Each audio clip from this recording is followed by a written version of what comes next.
If something looks wrong, overlays will tell you why. The overlay toggle, top right, controls grid, gizmos, face orientation, wireframe overlay, statistics, and edit mode overlays. Turn it off to declutter, but turn it on to debug.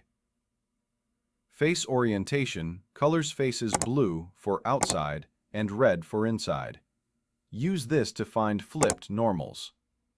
In edit mode, you get extra overlay options: vertex, edge, face visibility, edge length, edge angle, and face area.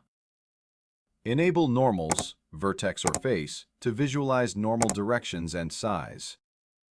You can enable statistics to show vertex, edge, face, tri-counts. Very helpful when optimizing.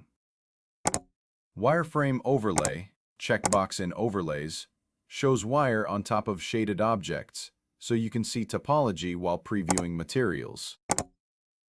Finally, the Viewport display menu in Object Properties lets you set per object display, show as wire, bounds, in front, or give a custom object color. That's invaluable for big scenes.